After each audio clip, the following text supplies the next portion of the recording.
Muy buenas noches. En una fecha como hoy, 31 de agosto de 1928, se estrenó en Berlín la ópera de los Tres Centavos, un texto de Bertolt Brecht, a partir de una ópera que se titulaba La ópera del mendigo de John Gay.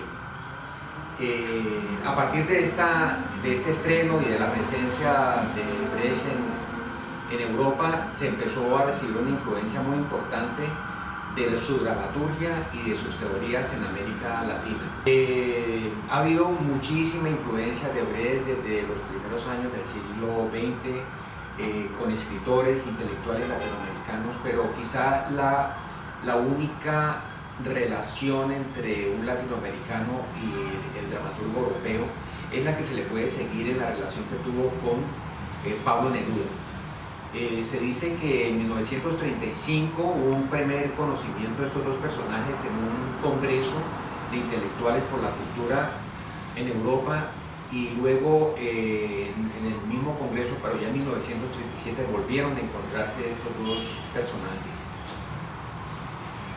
Posteriormente, entre 1945 y 1948, Pablo Neruda se desempeña como senador de la República a nombre del Partido Comunista chileno, y como senador tuvo varios viajes a Europa y especialmente a la República Democrática Alemana, donde se dice y está comprobado que asistió a varias puestas en escena del Berliner Ensemble.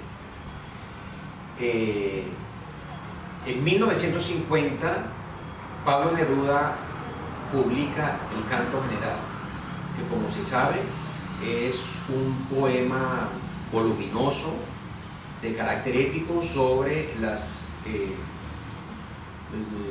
digamos, eventos, episodios más importantes de los países latinoamericanos, desde la conquista hasta esa época. Y los críticos han podido detectar que hay mucha influencia de los planteamientos de Brecht para el teatro, pero en este caso para la poesía. Entre ellos se señala, por ejemplo, la presencia de narradores en el poema. Se presenta cambios constantes de perspectivas. Hay una interrupción de la narración a través de comentarios. Hay una introducción de canciones populares que van intercaladas en el poema y que de alguna manera producen un efecto de distanciamiento. Hay una exposición de los dispositivos artísticos, digamos, como en una especie de mensaje metapoético, y sobre todo y de manera muy notoria una profunda relación entre poesía y política. Las influencias entonces de Bertolt Brecht sobre Neruda son evidentes en este gran poema, pero sobre todo hay un momento muy preciso en el cual se puede establecer esa relación. Es en relación al poema de Brecht que se llama Preguntas de un obrero ante un libro, que dice de esta manera: Tebas, la de las 7 puertas, ¿quién la construyó? En los libros figuran los nombres de los reyes. ¿Arrastraron los reyes los grandes bloques de piedra? Y Neruda, en la altura de Machu Picchu, dice lo siguiente: piedra en la piedra, el hombre ¿dónde estuvo? Aire en el aire, el hombre ¿dónde estuvo? Tiempo en el tiempo, el hombre ¿dónde estuvo? Machu Picchu, pusiste piedras en la piedra y en la base abajo, carbón sobre carbón y en el fondo la lágrima, fuego en el oro y en él temblando el rojo goterón de la sangre. Devuelven al esclavo que entregaste. Brecht publica un poema titulado Canción de la Paz, reconociendo que es una versión libre a partir de algunos poemas de Canto General de Neruda. Neruda dice: paz para los crepúsculos que vienen, paz para los puentes, paz para el vino, paz para las letras que me buscan. Y Brecht dice: paz para nuestra tierra, paz para nuestro campo, que siempre pertenezca a quien lo ha cultivado. Para hablar de de las obras montadas de Bertolt Brecht en América Latina tenemos que remontarnos a 1953, cuando un grupo del teatro independiente, el movimiento del teatro independiente de Argentina, montó Madre Coraje, dirigida por Pedro Asquín y Alejandra Boero. Y luego, a finales de los años 50, sí empezaron a proliferar muchísimos montajes de Bertolt Brecht, distinguiéndose sobre todo el que hizo Atahualpa de Chopo,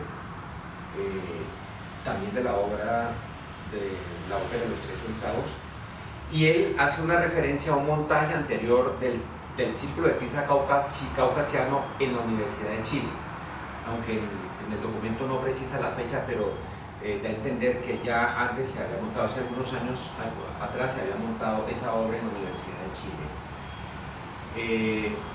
Fue muy importante para el Galpón y para Atahualpa de Chopo el conocimiento de la teoría, de la técnica y de la obra dramatúrgica de Bertolt Brecht. Él dice que desafortunadamente, como sucede muchas cosas en América Latina, esa teoría le llegó bastante tarde a él. Dice que una de las cosas que le impresionó mucho es que finalmente encontró en los planteamientos de Bertolt Brecht lo que él había querido hacer en su teatro, en su país, y que de alguna manera pues lo había empezado a hacer con los grupos infantiles con los que trabajó durante 17 años, antes de hacer pues, el teatro de adultos con el Galpón. Para Atahualpa fue muy importante y lo reconoció toda la vida. El primer montaje de una obra de Brecht en Colombia, Los fusiles de la señora Carrar, por parte de Fausto Cabrera en 1958, estimulado por un anarquista uruguayo que estaba por aquí en Colombia, que se llamaba Aristides Meneghetti. Dicen que a instancias de Meneghetti fue que Fausto Cabrera conoció a Bertolt Brecht, conoció las obras y se decidió a montar Los fusiles de la señora Carrara. Consuelo Maure, en un estudio sobre el teatro universitario en Colombia, dice que Meneghetti, Aristides Meneghetti, fue el precursor del teatro político en Colombia y que junto con Nelly Vivas fueron las dos personas que se dedicaron a traducir y a difundir el pensamiento de Bertolt Brecht en Colombia. Bueno, en 1958 se publica en la revista Mito, dirigida por Jorge Gaitán Durán, un artículo de Enrique Buenaventura titulado De Stanislavski a Brecht. En este artículo, Enrique Buenaventura hace un seguimiento, digamos, del desarrollo del teatro en el mundo, como a través de dos vertientes.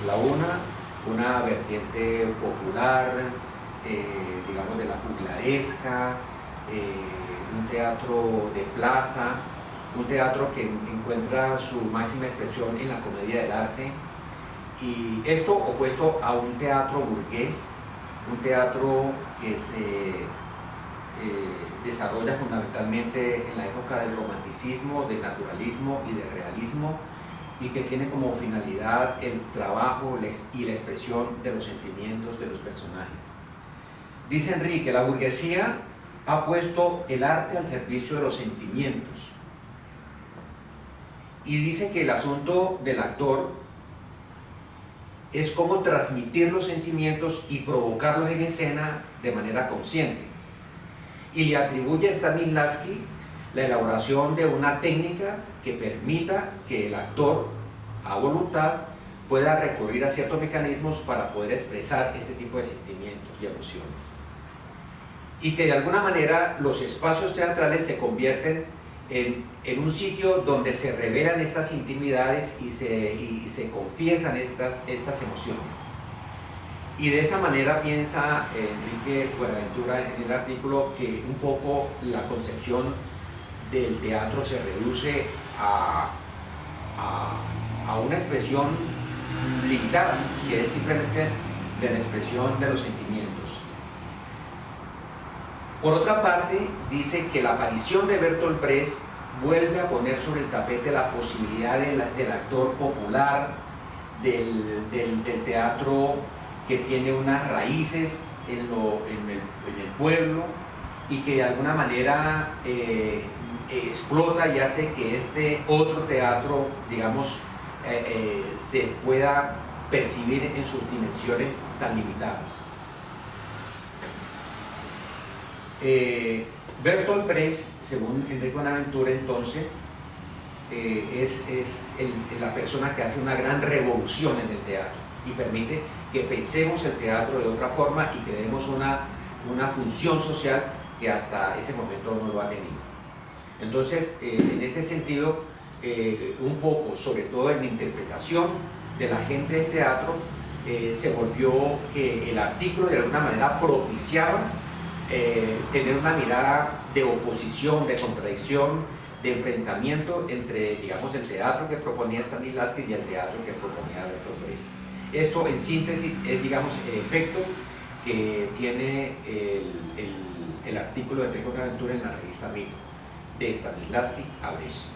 La lectura que se hizo en Colombia de este artículo contradice un poco la verdadera intención de Enrique Bonaventura. A él no le pasaba por la cabeza que, digamos, se produjera esta confrontación tan radical entre estos dos pensamientos teatrales, y más adelante, digamos, en el mismo artículo, hay una parte muy importante que dice así: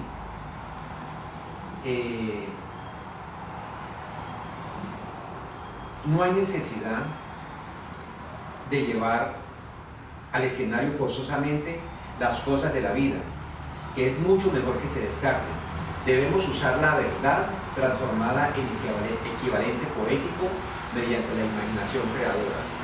De esta manera, el mismo Enrique Bonaventura reconoce que lo más importante como enseñanza que tiene el maestro Stanislavski es la concepción de lo artístico, es decir, a pesar de que él no comulgue con que la función del teatro sea la presentación de los sentimientos y las emociones como una cosa fundamental, o como dice en otro momento, la reconstrucción de los hechos de una historia, de todas maneras le reconoce a Stanislavski la gran preocupación por la creación artística, por la conciencia artística para mostrar una realidad humana. Más adelante también dice, refiriéndose un poco quizá al efecto negativo que tuvo la lectura de este artículo, dice que evidentemente en el propio planteamiento aparece la oposición simplista, que es la más corriente, la más normal, entre comillas, entre Stanislavski y Brecht, es decir, una oposición de competencia. Se trata de una competencia entre lo tradicional y lo nuevo, pero que en realidad es una falsa oposición. Aun cuando no sé hasta dónde seguirá teniendo vigencia Stanislavski en la URSS o en los países socialistas en general, ya que mis visitas a esos países han sido muy rápidas para poder darme cuenta de cómo se estudia allí el método de Stanislavski, creo que lo más importante es señalar que Stanislavski sigue siendo válido, que no ha sido superado ni lo será jamás. Bueno, para comprender como el origen y la evolución del teatro moderno en Colombia, es necesario recurrir a un par de artículos muy importantes de Eduardo Gómez, que fue un crítico, escritor, periodista colombiano, que escribió un artículo que se llamó El surgimiento del teatro moderno en Colombia y la influencia de Bertolt Brecht, que realmente son dos artículos que están unidos pues, porque es el mismo tema. Este artículo, digamos, es muy interesante porque además Eduardo Gómez tuvo la ventaja de estar en alguna temporada con el Berlin Ensemble y conoció pues, de primera mano los planteamientos de Bertolt Brecht, y pues eso le da cierta autoridad para poder hablar del tema en Colombia. Eduardo Gómez plantea que por lo menos hay dos Brecht. Uno es el Brecht militante, que vivió las dos guerras mundiales, que vivió el exilio, que vivió el ascenso del fascismo, que peleó radicalmente contra el ascenso de Hitler. Ese es un Brecht. El otro Brecht es el Brecht artista, el Brecht que rescata la tradición plebeya del juglar, poema popular, la herencia maldita, que digamos sigue los planteamientos de Lessing, de Schiller, de Büchner, de Wedekind, de Piscator, y que de alguna manera es el ser que encarna, digamos, las exigencias rigurosas del arte teatral. Es también el artista que además utiliza la dialéctica de Marx, digamos, para poder ver las problemáticas teatrales y también para plantear una relación dinámica y problemática con el público. Sin embargo, digamos, el gran planteamiento de Eduardo Gómez es que afirma que la lectura o la apropiación que se hizo de Brecht en Colombia es como de ese Brecht de la parte militante, ese Brecht que impulsaba a un desenmascaramiento de la pobreza, de la miseria, de la lucha de clases, de la condición de los marginales, y un poco, dice Eduardo Gómez, este planteamiento didáctico, es decir, la intención didáctica de este tipo de teatro del Brecht militante, produjo en los teatristas colombianos una lectura un poco equivocada, en el sentido en que pretendieron que una actuación brechtiana de distanciamiento era una actuación insulsa, fría, desapasionada, aburrida, que no solamente, digamos, contribuyó a que gran parte del público de teatro que existía en buena cantidad en una época, digamos, se fuera distanciando del teatro. Y no solamente el público, sino que también los actores y directores de teatro se sintieron un poco presionados hacia una forma de teatro que dejaba por fuera la emoción, que dejaba por fuera la pasión, y que se convertía de alguna manera en un empobrecimiento de los recursos interpretativos. Es lo que el propósito, digamos, de este teatro es lo que Eduardo Gómez llama una politización esquemática de extrema sencillez, que se expresa en un teatro muy pobre, digamos, en recursos materiales, pero también muy pobre en recursos interpretativos, y que tuvo una expresión muy grande, lastimosamente, pues digamos, en el teatro callejero. Digamos, fue un escenario propicio para hacer un teatro que no tenía mucho rigor escenográfico, ni musical, ni compositivo. Entonces, un poco el espacio de la calle se convirtió en un espacio más o menos natural de este tipo de teatro, que interpretaba a la vez de una muy mala manera los planteamientos de Bertolt Brecht. Las obras de Bertolt Brecht no se montaron mucho en el país. De hecho, por ejemplo, Enrique Buenaventura, que es, digamos, el propulsor por antonomasia de los planteamientos de Brecht en Colombia, solo montó dos obras, que fue Los 7 pecados capitales, cuando aún hacía parte de la Escuela Departamental de Teatro, y posteriormente en la Universidad del Valle, El que dijo sí y El que dijo no, que fue el resultado de un taller que se hizo más o menos en 1977-78 con estudiantes de distintas carreras, y que fue lo que dio paso a la creación del programa de arte dramático de la Universidad del Valle. Solamente dos obras.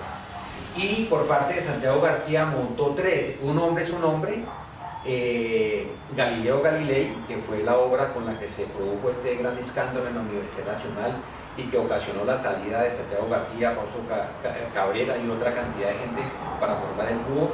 Y ya cuando se formó más adelante la Casa de la Cultura, que después se volvió la Candelaria, se montó el Almaguer de Sichuan. Entonces, pues fíjense que es realmente muy pocas obras para saber toda la influencia que tuvo Brecht, pero sobre todo en sus planteamientos políticos y sobre todo en sus métodos de trabajo. El Teatro La Candelaria a través del camino brechtiano, fue el que pudo asumir la realización de las primeras obras de creación colectiva, como Nosotros los Comunes, Ciudad Dorada, Golpe de Suerte, y una obra muy significativa que fue el Guadalupe años 50. Por el parte del TEC, digamos, se aplicó el método de creación colectiva, un poco influenciado por las teorías de Brecht, pero sobre todo a nivel de la dramaturgia. En manos de Enrique Buenaventura se produjeron obras muy importantes y con mucha influencia brechtiana, como por ejemplo Soldados, La Denuncia y Ópera Bufa, ¿no? Fundamentalmente obras de carácter brechtiano. Pero también aquí habría que hacer una precisión. Si bien es cierto que en el fondo, digamos, la raíz, la fuerza fundamental fue los planteamientos de Bertolt Brecht, en el teatro colombiano predominantemente se vivió la influencia de Peter Weiss con el teatro documento. Por eso es que las obras que he citado anteriormente obedecen todas a un planteamiento del teatro documento de Peter Weiss, en la cual se incluyen en las obras documentos encontrados a través de investigaciones por el equipo artístico, rebujando en archivos, en la institución de la oficialidad, en las bibliotecas, archivos que, entre otras cosas, muchos de esos archivos y documentos fueron recuperados del olvido por parte de los grupos de teatro que los actualizaron a través de las obras de teatro. Bueno, yo creo que, a manera de conclusión, el gran aporte de Bertolt Brecht al teatro colombiano y latinoamericano no son propiamente sus obras, aunque son muy importantes y se han montado mucho.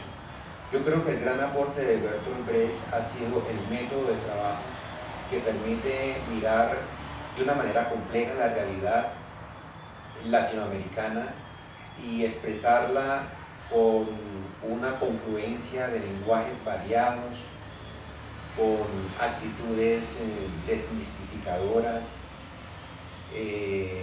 con un acercamiento a la práctica artística en sectores populares, donde no se requiere tener una extensa formación actoral para acercarse a expresar las necesidades de una comunidad o de un pueblo, y de alguna manera, digamos, ha desprovisto al teatro de cierta aureola elitista y cultural que puede, digamos, aislar la actividad teatral hacia un público muy reducido. Recordemos que Bertolt Brecht llamaba a un tipo de teatro que llevaba al público a estar en una situación de confort, de divertimento, de entretenimiento. Lo llamaba el teatro culinario, y decía que uno de los problemas es que este estilo de teatro culinario a veces hasta cogía los clásicos, los domesticaba y los volvía un teatro culinario. Por el contrario, Brecht propone un teatro complejo, difícil, que por otra parte produce una reacción entre el público acostumbrado a ver determinado estilo de obras o clase de obras, y se enfrenta, digamos, a una situación muy difícil. Ha sido problemático conquistar un público que tenga una actitud distinta frente al teatro y que tenga una actitud distinta frente a la vida. Y la construcción de metodologías y de formas de acercarse a la realidad y expresarla artísticamente ha sido para el teatro de los años 70, por ejemplo, de todo este ciclo de las creaciones colectivas en Colombia, de la Alacrán, de la Mama, del Local, de la Máscara, de Esquina Latina, ha sido muy importante, digamos, las enseñanzas de Brecht, pero también son muy importantes ahora, donde parece que hay una renovación de las técnicas de investigación, de acercamiento a la realidad, de selección de esta realidad para hacer procesos que además, entre otras cosas, involucran también al público como creadores de estos nuevos espectáculos. De tal manera que hoy en día, a los 64 años del fallecimiento de Bertolt Brecht, podemos afirmar que está más vivo que nunca, en la medida en que sus planteamientos son detonadores de iniciativas en las prácticas teatrales en múltiples direcciones. Debemos estar muy contentos de celebrar hoy 64 años de un ser que está más vivo que nunca. Quiero agradecer a Gabriel Uribe por hacerme esta invitación, porque me invita a hablar de un tema que para mí es muy apasionante y que tiene que ver con Brecht, que ha estado pues en toda mi formación y también en todos mis procesos de investigación. El tema que vengo a desarrollar es la relación que tiene el pensamiento brechtiano con el pensamiento decolonial, sobre todo en América Latina. Brecht pues es una emergencia ética en un periodo de tiempo muy importante para el mundo, que fue 1920 a 1945, porque es como la etapa más cruenta del desarrollo del fascismo. Pues ahí estuvo la Primera Guerra Mundial, luchas sociales por el capitalismo, la Guerra de España, el franquismo, el triunfo de la derecha en muchos países, manifestaciones antijudías y pues la Segunda Guerra Mundial. Entonces, digamos, estos acontecimientos del mundo dan para que Brecht, por ejemplo, diga que la lógica del capitalismo, la matriz económica que el capitalismo tiene, está muy asociada con el fascismo, ¿sí? Y esa formación del fascista realmente es la formación de humanos que son bestias con inteligencia. Es un poco lo que nos enseña Brecht de todo ese proceso que logra vivir y experimentar. Para entender las leyes de la explotación, puede ayudar a entender por qué la vida de millones de personas está pauperizada, destruida. Es decir, nos habla de un mundo donde la viabilidad deshumana ha tenido más desarrollo que la viabilidad humana. Y en ese mundo los crímenes de toda clase son premiados. Y esta premiación es en nombre de la libertad y el progreso, que es como la retórica de esta matriz económica. El teatro que ofrece Brecht quiere reproducir plásticamente toda esta forma de alienación que produce esta matriz económica y quiere proyectar también con ello la decadencia de Occidente. Esta comprensión que tiene Brecht frente a lo que es el capitalismo y su relación estrecha con el fascismo también la tuvieron los pensadores decolonialistas.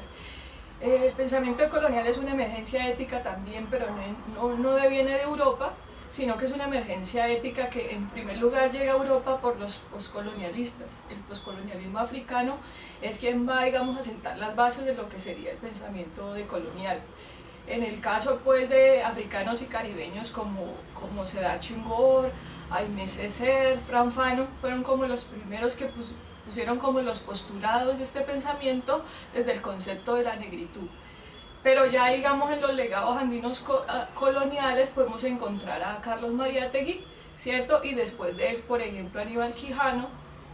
Hacia los 70 tenemos a Enrique Dussel, está Rodolfo Kusch, y bueno, vienen otros como Santiago Castro Gómez, digamos un poco más actuales, Arturo Escobar, Edgardo Lander. Es decir, hay un cúmulo de pensadores que han continuado como con este rechazo a una matriz que no es solo económica, sino que es una matriz de pensamiento.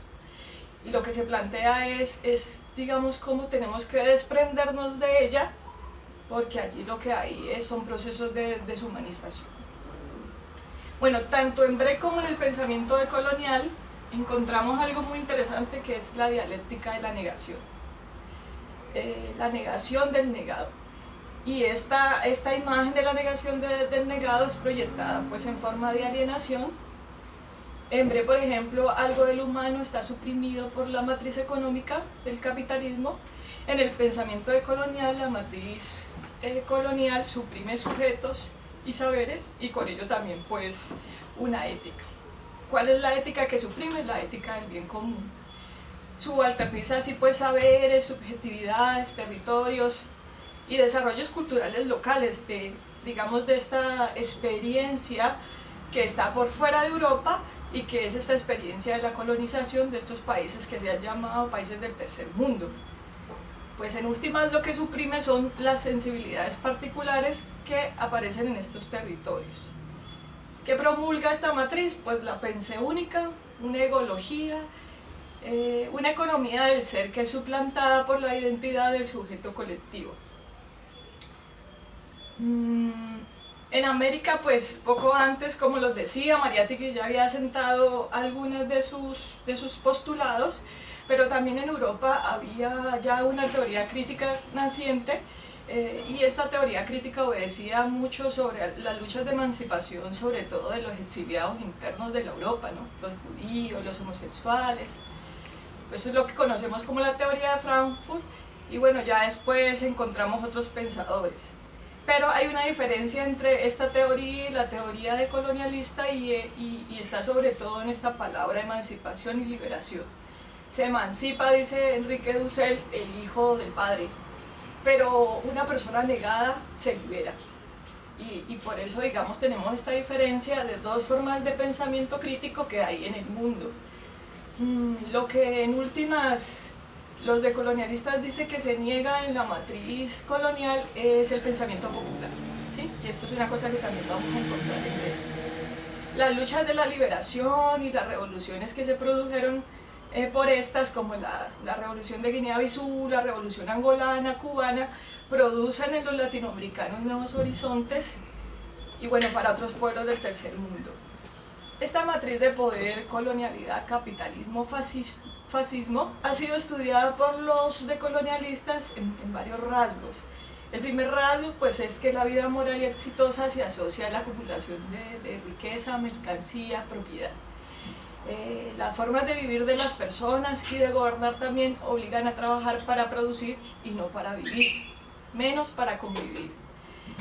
Un rasgo importante de esta matriz es que también se impone un dominio sobre el presente y el futuro del nativo, vacían el cerebro de él y además destruyen su pasado, lo deforman. Esto es muy importante, desfiguran toda la historia del nativo.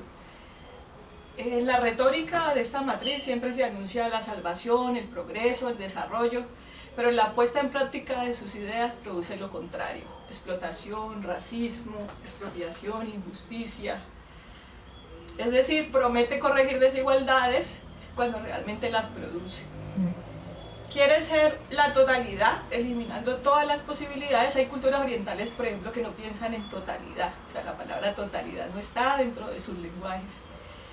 Y esa totalidad la quiere considerar importando un sujeto que aparentemente es un sujeto sin atributos, sin ideologías, ¿no? Sin sensibilidades locales. Suprime allí entonces la corpopolítica, la geopolítica. Muy importante, esta matriz coloniza el conocer, el sentir y el comprender, es decir, opera sobre tres campos que son la epistemología, la hiestesis y la hermenéutica. Controla entonces el pensar, el sentir y el actuar del dominado.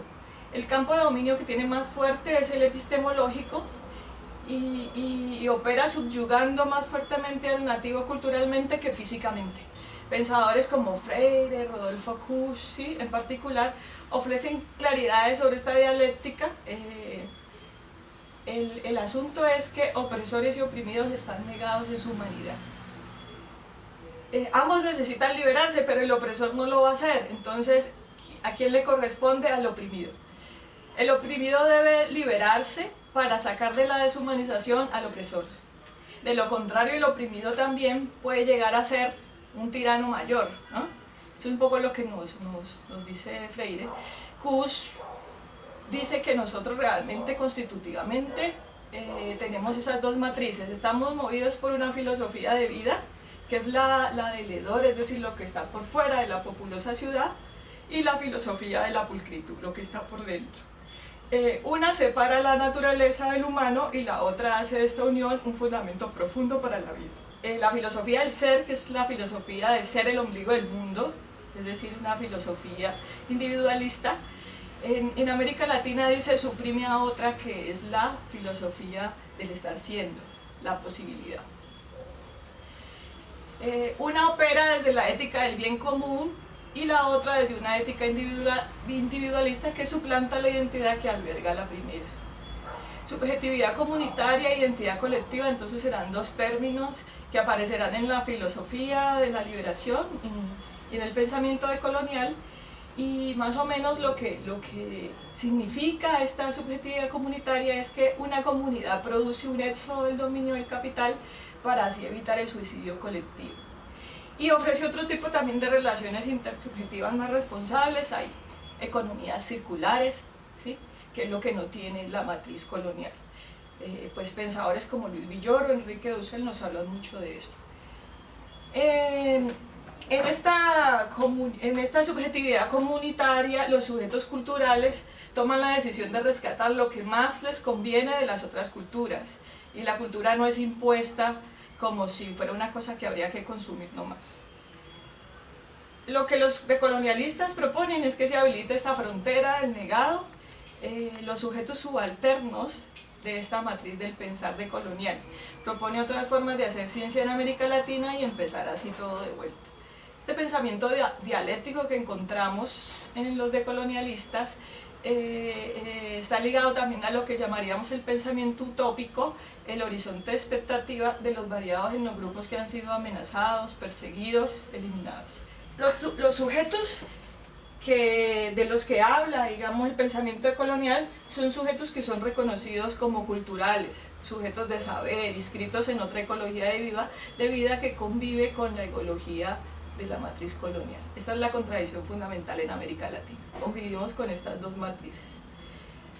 Volvemos entonces a Breth en este punto. Para algunos grupos teatrales en América Latina, pues Breth fue una bella coincidencia, porque vino después de todo un proceso de consolidación de identidad.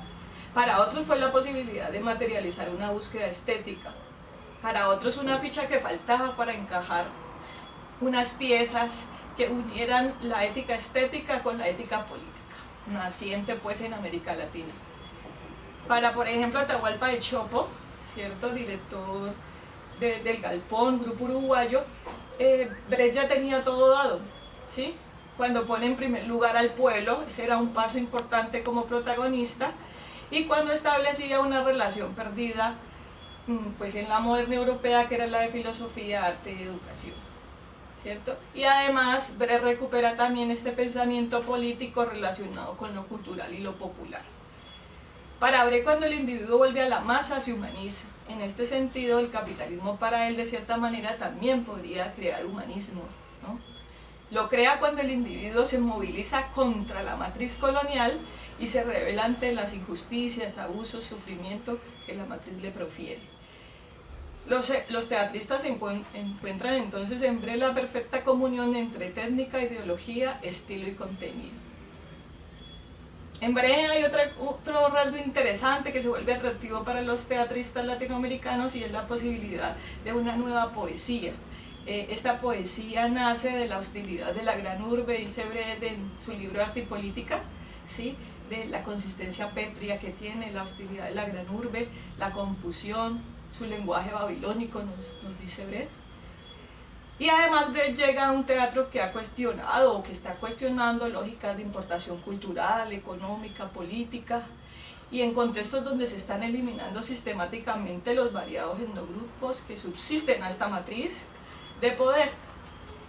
Cuando el teatro latinoamericano deja de identificarse con Europa y vuelca la mirada a sus propios problemas, también considerando los de otros sujetos, por ejemplo, negros, indios, exiliados de la matriz de poder colonial, estos sujetos que son los sujetos torturados, asesinados por dictaduras latinoamericanas, intelectuales perseguidos, que amenazan cambios culturales y políticos en otros países, o incluso los inmigrantes latinos que estaban en Estados Unidos, campesinos, desplazados, censurados, es que logra reconocer el laberinto étnico-político de la América profunda en la que se encuentran. Y así pues todas las contradicciones que hacen que un tipo de modelo económico atrofie el desarrollo cultural local de estos pueblos. El teatro allí se niega a estar al servicio de cosas insostenibles por hacer pues un arte cultural, y se mete ya de lleno en un arte político. La utopía de la liberación en la que se inscriben los grupos teatrales en América Latina los lleva a buscar un nuevo lenguaje y esta búsqueda no viene solo de Brecht. En el caso colombiano, varias fuentes son reconocidas y estudiadas, en algunos grupos antes que Brecht y en otros grupos posteriores a Brecht. Es el caso, por ejemplo, del teatro nigeriano, ¿sí? El teatro yoruba, el teatro chicano, el teatro campesino, el teatro universitario chileno, ¿sí? El teatro latino de Nueva York, muy importante, el teatro popular peruano y venezolano más o menos en los 70, el teatro independiente español. Son referentes muy importantes para la consolidación de esta relación ética política y ética estética. Las configuraciones teatrales locales que se parecen, digamos, en su dolor, en su exclusión, en su subsistencia, configuran entonces una identidad en el teatro. Y por eso hoy hablamos de teatro latinoamericano. El teatro en América Latina, dice el argentino Carlo Ianni, ha sido y sigue siendo entonces una luz para todos estos hombres. La necesidad de nuevas organizaciones, nuevas lógicas de trabajo, una nueva ética del oficio, una ética comunal moviliza procesos vinculares en los integrantes de los grupos teatrales y construcciones identitarias colectivas, con las que se permite pues instaurar en los teatristas una nueva ética estética al mismo tiempo que una ética política. Esto pues puso también a los teatristas en diálogo con otras dinámicas inscritas en las luchas de liberación, por ejemplo la lucha sindical, la lucha de los sociólogos, los historiadores, antropólogos, literatos, artistas plásticos. El teatro conversa con todos estos campos y después muchos grupos asociados inicialmente a partidos comunistas de ese momento hacen reflexiones internas sobre las crueldades del totalitarismo ruso, que era un poco donde ellos, digamos, ponían su mirada y toman cierta distancia. En muchas reflexiones que leen los teatristas ya pues, hacia finales de los 80 se nota esta distancia que ubica lo político en otra esfera, ¿no? Una esfera muy separada del partido con una conciencia distinta. Luis Villoro, por ejemplo, nos dice en esta conciencia: nosotros no queremos cambiar de tiranos, de dueños o de amos, mucho menos de salvadores supremos, sino que no queremos tener ninguno. Esa es una conciencia. La otra es que la izquierda se había equivocado mucho para Villoro, porque la izquierda no es el deseo de poder, sino que la izquierda es el otro del poder. El otro del poder es la vida común ahogada, la vida de los muertos, los que no tienen voz. Esa es la izquierda, y esto lo toma él de Tomás Segovia. Entonces Brecht ofrece al teatro latinoamericano la ética de los procedimientos teatrales para restablecer relaciones entre arte, ética y política. Estudia el aparato bélico. Él se vuelve obsesivo por ese estudio y escudriña textos que tienen arquitectura, fotografía, para entender cómo funciona ese aparato. Estudia la técnica de la novela realista, que para él expone la psiquis diferenciada del burgués. Entonces también ahí estudia una naturaleza social. Aborda literaturas que exponen ideas socialmente importantes para la humanidad, que pueden ser definidas en esas literaturas o también combatidas. Él es el que pone el artista como un científico social que hurga en la psicología social, en aparatos que producen subjetividad e ideología. Encuentra también el modo particular en que el artista representa la realidad, y en ese modo particular, dice, el artista puede brindar nuevas descripciones de la vida humana y social, ¿no? Se vale del método de explicación marxista, pues usa mecanismos para historiar los hechos, reflexionar sobre la vida societaria, revelar contradicciones de la naturaleza humana. Por ejemplo, él dice que el humano es como un campo de batalla. La técnica de distanciamiento que él maneja permite hacer reproducciones de la convivencia humana a través de la dialéctica materialista. A través de esta también muestra las deformaciones del hambre, la miseria, la guerra, ¿no?, en las personas. Confecciona también documentos sociales de hombres importantes, como monografías de hombres, proyecciones de estructuras sociales, informaciones sobre la naturaleza humana y bueno, todo lo que se libra en la faz humana.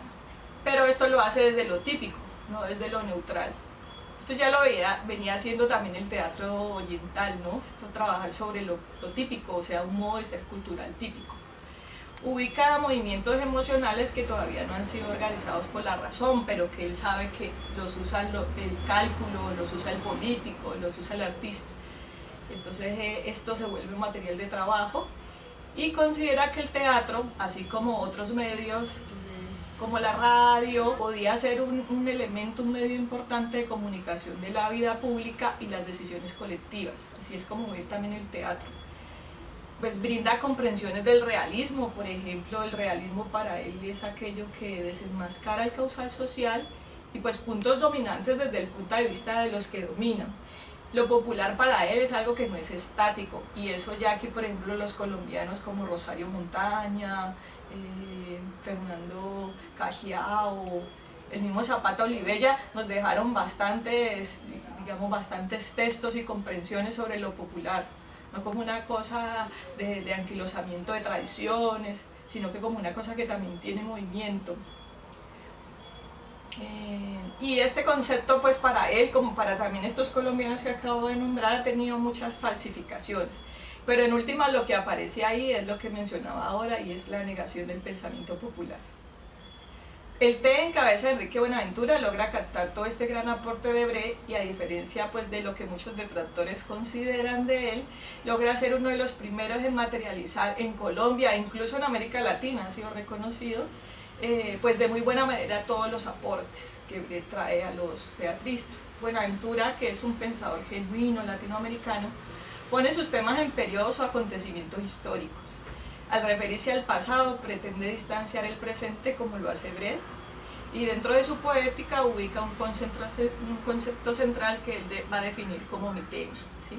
El mitema es la contradicción fundamental de la obra, pero esa contradicción va a estar igual en cada uno de los personajes. Vemos obras como Soldados, el soldado pueblo es instrumento de represión contra su propio pueblo, esa es la contradicción fundamental de esta obra. En Historia de una bala de plata, la negación del negro por esta identidad suplantada es otra contradicción. En la denuncia, el déspota nativo es ejecutor implacable del déspota mayor, es decir, el imperialismo yanqui. Detrás del teatro, por ejemplo, de La Candelaria, en cabeza de Santiago García, vemos también algunos asuntos que provienen de este pensamiento brechtiano y que tienen que ver un poco como con la expresión de la psicología social y las formas pues, que el pueblo toma ideológicas. Hay una imagen interesante, por ejemplo, en obras como Ciudad Dorada, ¿cierto? Es una imagen que persiste todavía en nuestra psicología y es la idea de unos individuos que se agarran de la idea de la suerte, el destino y la providencia divina, mientras sus gobernantes no hacen más que utilizarlo este elemento para expropiar sus tierras, engañarlos con bancos y seguir haciéndoles parecer que todo es cuestión divina y mientras tanto sufren los más voraces abusos, pues les crea la imagen que lo más importante es comer, encomendarse a Dios y sentarse a esperar un golpe de suerte, que es otra obra de él que tiene este mismo planteamiento de La Candelaria. Y porque también está la idea de que todo lo que se dice de la historia, de la injusticia, de la que son víctimas y victimarios estos sujetos, de alguna manera en su pasividad, no es sino un mito infundado por los revoltosos, asociales, beligerantes, incultos y terroristas ciudadanos. Esta es la imagen colombiana pues, más clara. En un país y un continente como el nuestro, donde la ética está suspendida, nada más alentador que saber que se ha podido dar en medio del fango este desarrollo del pensamiento decolonial y teatral en relaciones que todavía creo no están suficientemente definidas, para pensar en nuevas alternativas de vida, como lo proponen los decolonialistas, y con ello nuevas formas de hacer ciencia, arte, economía política, que respeten más la bio y pluridiversidad natural, étnica y racial, y que nos ubiquen en una lógica circular, en una política plural. Pero este respeto tiene pues mucha vigencia, tanto en el teatro como en el pensamiento decolonial, porque su obra es un pensamiento contrahegemónico frente a una matriz que suprime viabilidades humanas por viabilidades deshumanas. Esto es muy claro en obras como El alma buena de Sichuan. Lo que queda suprimido allí al final es la bondad, la cooperación, la solidaridad, que son contraproducentes para el negocio. Pero también allí son expuestas las deformaciones de un pueblo en medio del hambre y la mezquindad del capitalista, que también puede abusar de esta bondad. Ese sería pues el desarrollo de este tema. Muchas gracias.